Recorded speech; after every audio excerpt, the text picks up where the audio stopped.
안녕하세요. 오늘도 사연살롱을 찾아주셔서 감사합니다. 지금은 30대 중반 여성입니다. 저의 어린 시절은 넘치지도 모자라지도 않은 평범한 집안의 외동딸이었어요. 어머니는 평범한 가정주부였고 아버지는 작은 사업을 경영하는 사업가였어요. 비록 규모 있고 잘 나가는 사업체까지는 아니었지만 적어도 가족의 생계에 큰 어려움은 없을 정도 되는 회사였죠. 그러던 어느 날, 제가 딱 대학교 2학년에 재학 중이던 21살 시절, 아버지의 사업이 부도를 맞게 되면서 저희 가족에게 파산 위기가 닥쳐왔어요. 저와 친정 어머니는 가족의 파산만큼은 어떻게든 막아내기 위해 직업전선에 뛰어들었죠. 평범한 가정주부이던 친정어머니는 야쿠르트 프레시 매니저, 소위 말하는 야쿠르트 아줌마가 되어 돈벌이를 시작했고, 대학을 자퇴한 저는 고졸사원 신분으로 중소기업에 취업해 격리로 근무하기 시작했어요. 그러는 한편으로 투잡도 뛰었어요. 편의점 야간 아르바이트였죠. 아버지의 사업 실패로 인한 빚을 하루라도 빨리 청산하고 가족을 가난으로부터 구제하기 위해서였어요. 하지만 빚은 생각보다 많았고 30대 초반이 될 무렵까지 중소기업 격리와 편의점 야간 아르바이트라는 투잡을 계속 이어나가야만 했죠. 친정어머니도 야쿠르트 프레시 매니저로 꾸준히 열심히 일하셨고요. 그렇게 억척스럽게 살아온 저희 모녀 덕분에 아버지의 빚 청산이 손 뻗으면 닿을 듯 가까워졌을 즈음해서 이런 생각이 들더라고요. 이제는 친정의 경제난도 어느 정도 안정이 된 상황이니 마음 놓고 새 가정을 꾸려도 되겠다는 생각이었죠. 그래서 저는 몇 년간 연애해온 남자친구와 결혼 준비를 시작했어요. 예비신랑은 제가 야간 아르바이트를 이어오던 편의점의 점장이었어요. 예비신랑도 성실하고 저 또한 성실하니 지금처럼 둘이 함께 열심히 벌어서 살면 결혼 후 태어날 자식에게 가난의 그림자를 물려주지 않을 수 있겠구나 싶었죠. 문제는 저와 예비신랑이 근무하는 편의점 사장인 예비시모였어요. 예비시모는 매출이 무척이나 잘 나오기로 유명한 알짜배기 편의점 3개를 운영하는 깨부자였어요. 그런 시모는 친정 아버지의 사업 실패로 인해 가난해진 집안의 딸인 저와 부잣집 아들인 예비신랑의 결혼을 반대하고 나섰죠. 특히나 저희 결혼 스펙이 대단히 마음에 들지 않는다는 속마음을 노골적으로 표현하고는 했어요. 어땠냐면요. 듣자니 대학교 2학년을 다니다 말고 중퇴했다면서? 네, 어머님. 딱 대학교 2학년 때 친정아버지의 사업이 부도가 나는 바람에 저랑 친정어머니랑 둘이서 가족의 생계를 짊어져야만 했었거든요. 구구절절 사연 말고 결과만 얘기하자꾸나, 결과만. 그래서 따지자면 넌 기껏 고졸밖에 안 된다는 소리잖니? 그렇지? 굳이 따지자면야 그런 셈이지만 누구보다 열심히 그리고 성실하게 살아왔다고 자부합니다. 왜 자꾸 딴소리를 하고 앉았니? 결과만 따지자고, 결과만. 어떤 삶을 살아왔느냐가 중요한 게 아니야. 지금 네가 어떤 결혼 스펙을 가지고 있느냐가 중요한 거지. 결혼 스펙이요? 그런 말은 처음 들어보는데요. 쉽게 생각해. 시집도 취업과 마찬가지다 생각하면 이해가 빠를 거다. 왜? 취업할 때 학력은 어떤지, 무슨 자격증을 가졌고 부모님은 또 어떤 직업에 종사하는지를 꼬치꼬치 따지잖니? 결혼도 취업이나 마찬가지예요. 난 사람 인성? 뭐 그딴 거 중요하게 안 본다. 그저 우리 아들이랑 얼마나 잘 맞는 여자인가 하는 일종의 스펙, 따지자면 신분을 중시해. 아, 네. 무슨 얘긴지는 이해했지만 그래도 좀 당황스럽네요. 드라마에서나 보던 이야기라서요. 무슨, 오히려 내가 더 당황스럽지. 우리 아들은 명문대까지는 아니더라도 나름 알아주는 국립대학교 버젓이 졸업했어. 그것도 4년제. 근데 넌 고졸이잖니? 그런 두 사람이 신분이 맞다고 봐? 또 야쿠르트 아줌마인 너의 모친이 부잣집 사모님이 나와 사돈이 될 만한 신분이라고 봐? 누가 그렇게 봐준다디? 그래도요, 어머님. 저희 친정엄마는 가족을 위해서 누구보다 열심히 사셨어요. 저도 하늘을 우러러 한 점 부끄럼 없이 최선을 다해서 살아왔고요. 듣기 싫다. 애초에 그 호칭부터가 불편하기 짝이 없구나. 결혼을 허락할 생각도 없는 사람한테 어머님이 뭐니 어머님이. 그럼 뭐라고 불러야 할까요? 사장님. 그래, 사장님이 좋겠다. 네? 결혼 허락은 꿈도 꾸지 말라는 뜻으로 사장님. 오케이? 이해했으면 가서 일이나 해. 요즘 젊은 놈의 알바생들은 어쩜 그렇게 하나같이 책임의식들이 없는지.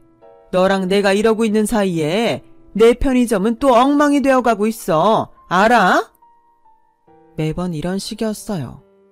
결혼을 반대하는 예비시모는 고졸이라는 저의 학력을 트집 잡고 겉도 모자라서 요크루트 아줌마라는 친정 어머니의 직업까지도 무시해대기 일쑤였죠.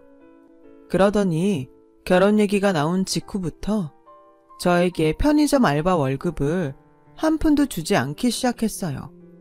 결혼을 반대한답시고 어머님이라고도 부르지 못하게 하면서도 예비시모 본인의 편의점을 가족 같은 직장이라며 자칭했고 그놈의 가족 같은 직장이라는 명분 아래 저를 공짜로 부려먹으려 들었어요. 그런 예비시모의 앞뒤가 맞지 않는 행동은 갈수록 심해지더군요. 저에게 직장 근무 시간에 조퇴까지 해가면서 편의점 알바 땜빵을 서놓으라고 강요하지를 않나. 업무의 연장선이라는 핑계로 예비시댁에 자잘한 집안일과 잡일들까지 모조리 저한테 떠넘기지를 않나. 갑질과 횡포가 이만저만이 아니었죠.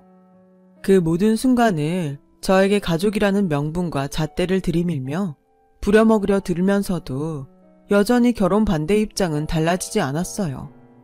제 입장에서는 당연히 매 순간이 당황스럽고 혼란스러웠을 수밖에요. 가족으로 절대 받아들여주지 않겠다면서도 일 시키고 월급 안 줄 때에만 콕 찍어서 가족을 강조해대는 사람이 어쩌면 이렇게 양면적일 수 있을까 싶더라고요. 물론 그렇다고 해서 제가 고분고분 생각 없이 당하고만 있었던 건 당연히 아니죠. 20 초반부터 겪어온 사회생활과 경험이 얼만데요. 그 수첩은 뭐니? 업무일지예요, 어머님. 왜 자꾸 어머님이래? 사장님이라니까, 사장님. 네, 그래요. 아직 결혼 허락받은 사이도 아니니까 사장님이라고 부를게요. 만족하시겠어요? 만족하고 말 것이 뭐 있어. 당연한 노릇을. 됐고, 무슨 업무일지에 숫자가 그렇게 많니? 무슨 금전출납 장부같이 생겼다 얘. 장부 쓰는 솜씨도 제법이고. 21살이던 시절부터 지금까지 격리료만 10년 근무했어요. 이 정도 솜씨는 당연하죠. 내가 늘 말하잖니? 결론만 얘기하라고. 결론만. 이게 무슨 장부인지. 결혼 얘기 나온 직후부터 받지 못한 편의점 야간 알바 월급 장부예요. 자잘하게 시키셨던 집안일이랑 잡일들까지 근무 시간에 포함시킨 급여 장부이기도 하고요. 너 보기보다 위험한 애구나. 네? 이러니 내가 결혼을 반대 안 하고 백이겠니? 결혼도 전부터 시댁 말아먹을 생각부터 하고 있는데. 시댁 말아먹을 생각이라뇨. 이건 그냥 제가 열심히 일한 결과로 당연히 받아야 하는 급여 내역일 뿐이잖아요. 가족 같은 직장이라고 했잖아. 가족끼리 잣일 좀 도왔기로소니 그걸 따박따박 돈으로 받아가야 꼭 직성이 풀리겠어. 우리 편의점이 네 부친 회사였다면 꼬박꼬박 월급 챙겨갔겠냐고. 언제는 가족 아니라면서요. 결혼 허락한 사이도 아니라면서요. 그래서 어머님이라고는 부르지도 못하게 하면서 가족 같은 직장은 뭐고 가족끼리 잣일 좀 도왔다는 건 대체 무슨 소린가요? 가타부타 시끄럽고 내일 중으로 우리 집으로 와서 창틀 좀 닦아놔. 겨우내 먼지가 아주 많이 쌓여 있으니. 그랬어요. 저는 결혼 얘기가 나온 직후부터 단 한 푼도 지급받지 못했던 편의점 야간 아르바이트 월급과 예비 시모가 사사건건 불러다 시켰던 잡일들에 대한 미지급 급여 내역까지를 꼬박꼬박 정리해두고 있었어요. 저 10년차 격리였다고요. 10원 한 장 빠져있지 않을 만큼 아주 꼼꼼하게 잘 정리된 장부였어요. 그럼에도 예비 시모는 저를 계속 공짜로 부려먹으려 들면서도 꾸준하게 결혼 반대를 고수해 왔을 뿐이었죠. 그러던 어느 화창한 여름날이었어요. 결혼은 한사코 반대하면서도 월급 떼먹고 사사건건 부려먹을 때에만 가족 같은 분위기를 강조해 왔던 이중적인 예비 시모가 결국 사달을 내더라고요. 사건은 예비 시모가 자신의 집 주차장으로 다짜고짜 저를 끌고 가면서부터 시작되었어요. 그 주차장에는 예비 시모가 본인 몸처럼 끔찍하게 아끼는 고급 외제차 한 대가 떡하니 주차되어 있었어요. 자동차에 별 관심이 없던 제가 보기에도 값게나 나가겠다 싶은 외제차였죠. 나중에 알고 보니까 시모의 고급 외제차가 바로 그 유명한 벤츠더라고요. 암튼 예비 시모는 영분도 모른 채로 끌려온 저에게 대뜸 벤츠에 세차를 시키는 거예요. 워낙 비싸고 귀한 차라서 반드시 고급 세차 용품으로 손세차를 해야 한다나 뭐라나.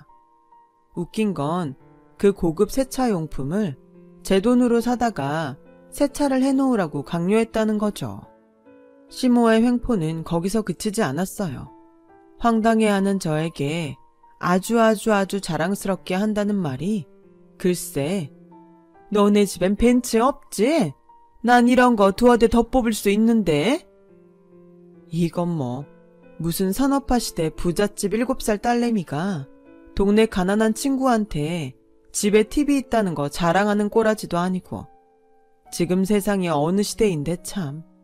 진심으로 우습더라고요. 그냥 막 웃음이 나왔어요. 한참을 웃은 뒤에야 정신을 차린 저는 당연히 세차를 거부했어요.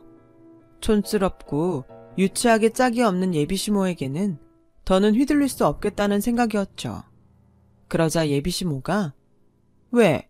기분 나빠서 못하겠다 이거니? 기분 나쁘기보다는 웃기네요. 나이를 얼마나 허투루 먹었으면 요즘 초딩들도 안 할 법한 우리 집엔 이거 있다, 넌 없지?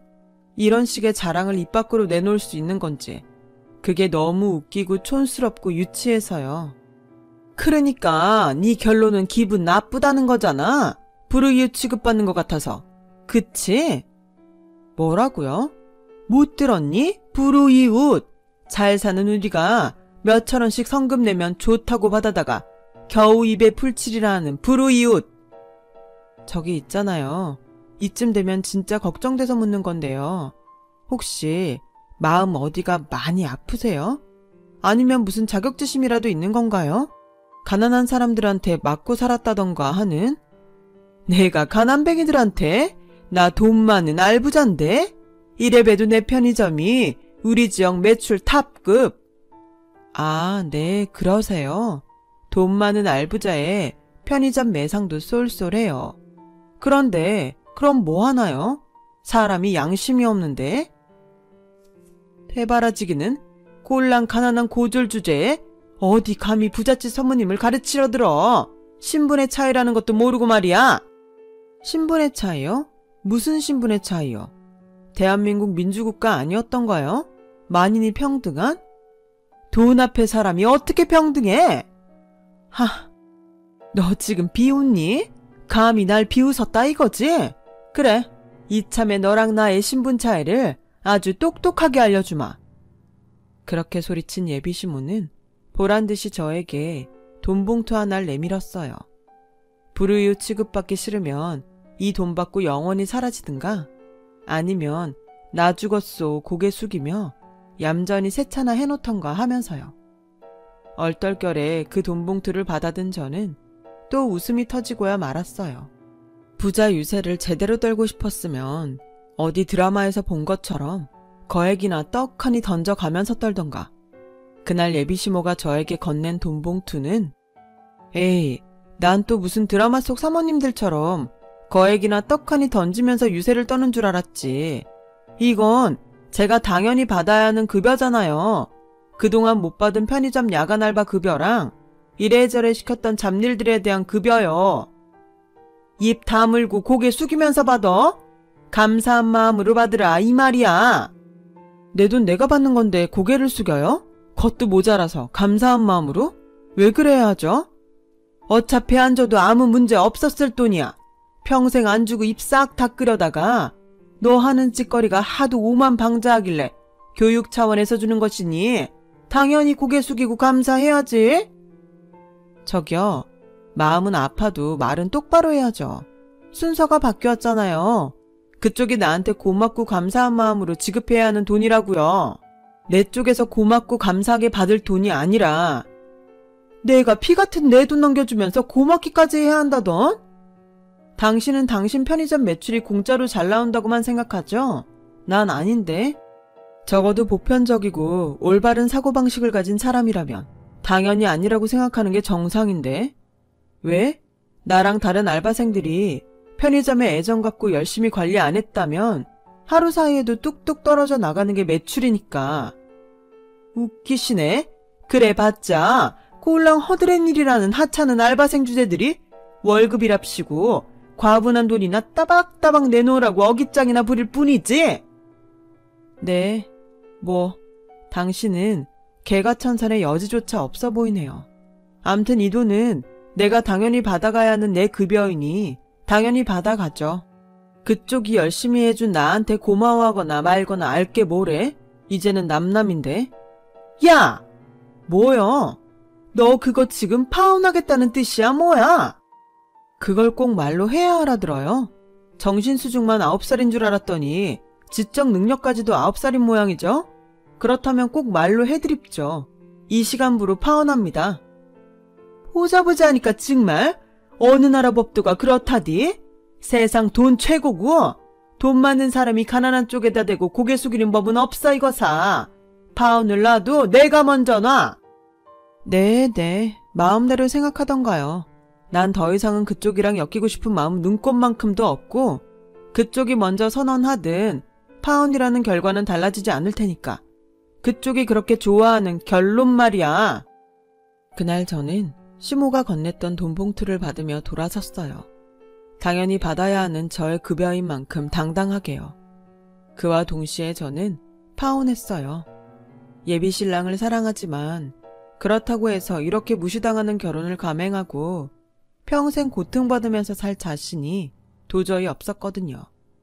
불행한 결혼은 저를 낳고 사랑으로 키워준 친정 부모님의 가슴에 대못을 박는 일이라는 생각도 들었고요. 저희 파혼 결심을 들은 예비신랑은 한참을 말없이 울었어요. 그리고는 파혼해야겠다는 저의 생각을 존중해 주었어요. 예비시모를 향한 분노를 동시에 품은 채로요. 파혼을 맞이한 저는 곧장 두 번째 삶을 위한 선택의 기로와 마주섰어요. 제가 파혼을 맞이했던 때는 마침 친정아버지의 빚을 모두 청산했던 상황이었거든요. 이제는 나의 삶을 되찾아야겠다 싶었던 저는 10년간 격리로 일해왔던 직장에 사직서를 냈어요. 예비시모의 편의점 야간 알바는 파혼을 선언하면서 이미 그만둔 상태였고요. 그렇게 저희 앞에는 두 가지 길이 놓여 있었어요. 중단했던 대학 공부에 다시 도전하느냐, 아니면 진짜 마음이 끌리는 일에 도전할 것이냐. 그 선택의 기로에서 저는 마음이 끌리는 일을 선택했어요. 공인노무사 시험 준비였죠. 공인노무사에 대한 설명을 잠깐 드리고 넘어가자면 노무사는 노동법률 전문가로서 악덕 사업주로부터 고통받는 근로자들을 보호하는 역할이 주 업무인 직업이에요.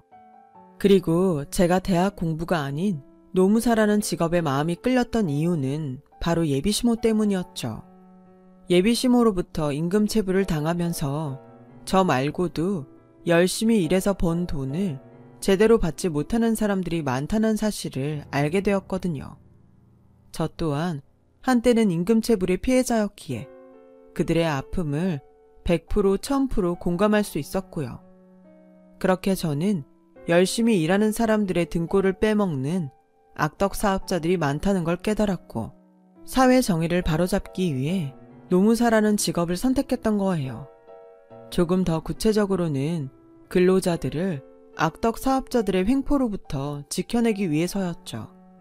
결심을 굳힌 저는 공인 노무사가 되기 위한 시험 준비를 시작했고 그로부터 약 2년 뒤 엄마, 나 있잖아요. 붙었다? 붙었다고요. 합격했다고요. 나 이제 진짜 공인 노무사 됐어. 어머나, 그게 진짜니? 당연하죠. 설마 노무사 입에서 거짓말 나올까봐? 아니지. 노무사 입에서가 아니더라도 우리 딸 입에서 거짓말이 나올 리가 없지. 그럼 내 말이요. 가만히 있어보자. 지금 이러고 있을 게 아니라 엄마랑 같이 어디 좀 나가자. 후딱 외출 준비하고 나오렴. 외식하게? 오늘 갈비 먹나 갈비? 외식은 당연한 거고 엄마가 너 노무사 시험 준비할 때부터 생각했던 선물이 하나 더 있어서. 선물요? 일단 따라와 봐. 금방 알게 될 거야. 친정 어머니가 저를 데리고 간 곳은 어느 사무실이었어요. 작고 소박하지만 노무사라는 저의 꿈을 펼치기에는 아늑하니 딱 안성맞춤인 곳이었죠. 좋다. 안 그래도 사무실 자리 알아보려던 참이었는데 언제 이런 걸 또 알아봤대? 우리 딸이 노무사가 되겠다는 꿈을 품었을 때부터 생각하고 있던 일이야. 입주만 하면 잔금까지 다 치러줄게. 에이, 뭐하러요. 엄마가 얼마나 힘들게 일해서 번 돈인데. 열심히 힘들게 일해서 번 돈, 나도 뜻깊은 곳에 쓰고 싶어서 이 정도면 엄마도 우리 딸이랑 같은 꿈을 꾸고 있는 걸로 봐주렴. 엄마도 우리 딸처럼 훌륭한 일, 약자를 돕는 일에 쓰고 싶어. 알았어. 고마워요, 엄마. 나 앞으로 진짜 열심히 해볼게. 그렇게 저는 친정 어머니와 함께 노무사 사무실을 개업했어요. 모녀가 함께 사회 정의를 위해 힘쓰고자 마련한 사무실인 셈이었죠. 그리고 오래지 않아 첫 의뢰인이 노무사 사무실을 찾아왔어요. 첫 의뢰인은 공교롭게도 예비시모의 편의점 중 하나에서 오래 일했던 알바생이었어요. 긴 시간 임금체불을 당해왔던 처지였죠. 의뢰인의 사연을 듣는 내내 제 머릿속에는 그였편네, 아직 버릇 못 고쳤구나 싶은 생각이 떠나질 않았고 이참에 정의구현 한번 제대로 해보자는 결심을 굳힌 저는 의뢰인의 도움을 받아 예비시모로부터 월급을 떼먹힌 피해자 아르바이트생들을 수소문했어요. 그러자 놀랍게도 예비시모의 편의점 3군데 전부에서 월급을 떼먹힌 피해자 아르바이트생들이 쏟아져 나오더라고요. 피해자들의 임금체불 고통을 하루라도 빨리 끝내주어야 했던 저는 잠까지 줄여가며 증거들을 모았죠. 아르바이트생들이 가져온 임금체불과 노동법 위반 사례들에 대한 증거를 토시 하나 빠짐없이 정리했고요. 정리를 마치고는 곧장 노동청에 근무하는 선배 노무사의 도움을 받아 피해자들의 대리인 자격으로 악덕 사업주인 예비시모에게 소환장을 날렸고 마침내 악덕 사업주인 예비시모의 소환이 이루어지던 날 저는 친정엄마가 정성껏 다려준 검은 정장을 쫙 빼입은 채로 예비시모 앞에 나타났어요. 살다 보니 이런 데서 널 다시 만나게 되는구나. 이게 얼마만이지? 2년 조금 넘었죠, 사업주님. 얘가 왜 이래? 반말 존댓말 섞어가면서 파혼당할 때는 언제고? 어째 오늘은 존댓말이다. 꼴에 정장까지 쫙 빼입고서는? 파혼은 제가 먼저 선언한 거죠. 그리고 사업주님께서도 이 자리 저한테 존댓말을 쓰셔야 할 겁니다. 제가 임금체불 피해자들 전원을 대리하는 대리인 입장이어서요. 대리인? 똑같은 가난뱅이 주제에 누가 누굴 대리한다던? 무슨 자격으로? 편의점 알바 선배? 아님 동네 누나? 영 상황 파악이 안 되시나 보네. 예비시모에게 노무사 명함을 당당하게 내밀며 떳떳하게 저를 소개했어요. 만나 뵙게 되어 유감입니다, 사업주님. 저는 사업주님의 임금체불 피해자들을 대리하는 공인노무사 김나영입니다. 제가 공인노무사가 되었다는 사실을 믿지 못하겠던지 예비시모는 제가 건넨 명함과 저의 얼굴, 그리고 저의 정장 차림새를 몇 번씩이나 번갈아 보고 나서야 나라 잃은 표정을 짓더라고요. 그러거나 말거나 동정을 베풀 생각 따위는 없었죠. 임금체불 피해자들을 위해서라도 동정을 베풀어서는 안 되는 일이었고요. 사업주님의 임금체불 피해자들 전원을 대리해 다음과 같은 조치를 요구합니다. 첫째, 피해자들의 체불임금 전부를 즉시 지급할 것. 둘째, 체불되었던 기간의 법정이자만큼을 더해 지급할 것. 너 지금 이게 무슨 짓이니? 복수라도 하자는 거야? 말씀 가려하시죠. 여긴 지금 공적인 자리인데다가 사업주님께서 언성을 높일 만큼 떳떳한 입장도 아니지 않습니까? 다시 말을 이어가자면 임금체불 피해자들의 요구는 앞서 언급한 두 가지입니다. 그래서? 그래서요. 증거 있어? 증거가 차고 넘치니까 사업주님께서 지금 이 자리에 소환되어 오신 것이 아니겠습니까? 그러니 선택하세요. 잘못을 인정하고 미지급 임금을 전액 지급하시겠습니까? 아니면 저희가 다음 법적 절차를 밟아 나가야 할까요? 증거는 무슨? 난 알바생 월급 같은 거 떼먹은 적 없어. 없다고요? 당연히 없지. 허드렛 일이라 하는 알바생들한테 줘야 할 하찮은 돈만큼은 충분히 다 주면서 알바로 써먹었다니까. 허드렛 일이요? 하찮은 알바생이요?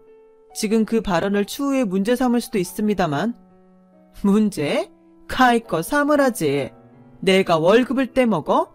세상 무서워서 정말 아닌 말로다가 남의 편의점에서 구차하게 빌어먹는 처지면 사장님께서 얼마를 주시든 간에 고개 꾸벅 숙여가면서 감사하게 생각할 줄을 알아야지 말이야. 불우이웃 주제에 뭐? 임금체불? 옛다 그래. 불우이웃 성금 쪼로다가 1,000원씩들 받아가라 이놈들아. 알겠습니다. 일단은 돌아가세요. 단 사업주님께서 그토록 좋아하는 결론은 아직 한참 멀었으니 너무 안심하지는 마시고요. 그럼 이만. 적반하장도 유분수지. 임금체불 가해자로 소환된 상황에서도 어깃장을 부려대는 예비시모를 보며 저는 다시금 투지를 불태웠어요. 피해자들의 고통과 모멸감을 씻어내기 위해서라도 결코 물러설 수 없는 일이었죠. 그래서 저는 또 곧장 피해자 알바생들의 대리인 자격으로 민사소송을 접수했어요. 예비시모를 피고인으로 명시한 체불임금 전액을 상환하라는 취지의 민사소송이었죠. 당연하게도 민사소송은 원고 승소 판결을 받았어요. 제가 준비한 증거들이 워낙에 확실했던 덕분에 예비시모 측은 제대로 된 변론조차 한번 펼쳐보지 못했어요. 그렇게 법원은 예비시모에게 체불임금 전액에 법정이자를 더해 지급하라는 판결을 내렸지만 그럼에도 불구하고 예비시모는 기고만장하더군요. 민사소송 배상 판결은 형사소송과는 다르게 국가가 강제로 돈을 받아주지 않으니 예비시모 본인이 체불임금 못 내놓겠다며 배째라는 식으로 드러누우면 제가 10원 한 장 받아낼 수 없을 거라는 생각이었던 모양이에요. 과연 그럴까요? 누구시죠? 누군데 남의 차 앞에 함부로 얼쩡거리는... 또 너니? 그러게요. 이번에도 만나뵙게 되어 유감입니다, 사업주님. 사업주님이구나 버리고 꺼져. 민사소송에 패소해봤자 내가 돈 안 주고 버티면 그만일 테니 이쯤 하고 썩 꺼지란 말이야. 글쎄요. 사업주님 계산대로 될지는 두고 보면 알 일이고 그나저나 2년 좀 넘는 사이에 차가 바뀌었습디다. 반짝반짝하니 새 차 같은데 체불한 임금 상환할 돈은 없다면서 새 차 뽑을 돈은 어디서 나셨을까? 너 뭐야? 너 사채업자야? 지금 나 협박하니? 사채업자 아니고 노무사요. 협박이 아니라 정당한 법 집행 차원에서 방문한 거고요. 노무사 주제에 법 집행은 무슨? 네가 검사야, 판사야? 검사, 판사도 국민재산 멋대로 못 손대는데 니깎게 뭐라고? 남이 애지중지 아끼느라 몇 번 타보지도 못한 벤츠 앞을 기웃거려? 글쎄요. 오늘부로 이 차 사업주님 차 아닌 걸로 알고 있는데? 뭐야? 법이 그렇게 만만한 게 아니거든요. 이게 바로 결론을 그렇게 좋아하는 사업주님에게 노무사인 제가 보여드리는 결론이고요. 저는 법원에서 발급받아온 서류를 예비시모에게 건넸고 서류를 찬찬히 읽어보던 예비시모는 사색이 되었어요. 그 서류는 바로 예비시모가 얼마 전 새로 뽑은 뒤 애지중지 아끼느라 몇 번 타보지도 못한 벤츠를 압류하겠다는 압류통지서였죠. 맞아요. 민사소송의 배상 판결은 형사소송과는 다르게 강제성이 없죠. 사업주님께서 돈 없다고 들어누우면 국가가 억지로 돈을 받아주지는 않는다는 뜻이에요. 하, 말 잘했다. 너 그럼 이거 불법이라는 소리잖아. 노무사라는 게 법을 막 어기고 그럴 수 있어? 사람 말 좀 끝까지 들어요. 법이라는 게 그렇게 만만하고 허술하지가 않다고요. 임금체불을 당한 피해자들은 채권자가 되는 거고 채권자들에게는 피해 금액을 받아낼 수 있는 채권 추심 절차라는 게 있죠. 이에 저는 지금 법정의 판결을 바탕으로 적법한 채권 추심 절차에 따라 사업주님의 외제차를 압류하겠다는 겁니다. 헛소리 짝짝해. 편의점 인근건은 사업장인 편의점과 관련된 일이야. 근데 사업장과 관련도 없는 내 개인 재산까지 채권 추심해도 된다는 법은 대한민국에 없어. 편의점 세 곳 모두 사업주님의 개인 사업자 명의로 되어 있더군요. 저희가 압류하려는 벤츠 또한 사업주님의 개인 사업자 명의로 구매한 차량이고요. 여기서 질문 하나 하죠. 사업자의 임금체불로 인한 채무를 동일 사업자 명의로 되어 있는 외제차, 벤츠를 압류해 청산하겠다는 것이 불법입니까? 위법인가요? 아니죠. 합법이죠. 그러니 현 시간부로 사업주님의 벤츠 차량은 정당한 법적 절차에 따라 압류되었음을 통보합니다. 이성을 잃은 예비시모가 다짜고짜 저의 뺨을 때리려 들었어요. 그때 불쑥 나타난 예비신랑이 저를 감싸주었죠. 예비신랑은 결혼을 망친 것도 모자라서 편의점 직원들에게 아들 체면까지 구겨버린 엄마를 원망하는 말을 쏟아내며 의절을 선언했어요. 그리고 저는 경고니까 잘 들어. 혹시라도 같은 잘못 한 번이라도 되풀이했다가는 언제든 나를 다시 만나게 될 거야. 내 힘 닿는 한 최선을 다해서 정의구현을 지켜줄 작정이거든. 법 위에 돈 없고 돈 위에 사람 없는 법이라는 걸 똑똑히 가르쳐주기 위해서라도. 압류되었던 시모의 외제차는 결국 경매에 넘겨졌어요. 피해 아르바이트생들의 체불 임금과 법정 이자는 경매 대금으로 전액 지급되었고요. 예비시모가 순순히 체불 임금과 법정 이자를 지급했더라면 차 압류가 해지될 수 있는 상황도 있었지만 깨부자 재산을 얼마나 흥청망청 낭비하며 살았는지 당장 거액의 체불 임금과 법정 이자를 상환할 현금이 예비시모에게는 없었던 탓에 부득이하게 진행된 경매였죠. 어쨌거나 피해 아르바이트생들과 노무사인 제 입장에서는 못 받은 돈만 받으면 그만이었으니 해피엔딩이었고요.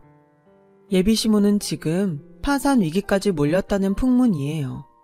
한때 매출 잘 나오기로 손꼽히던 예비시모의 편의점 3개가 전부 알바생들을 구하지 못해 제대로 돌아가지를 않았다네요. 악덕 사장이 월급도 제대로 안 주고 사람 대접도 제대로 안 해가면서 부려먹기나 하는 소문이 나버린 덕분이라더군요.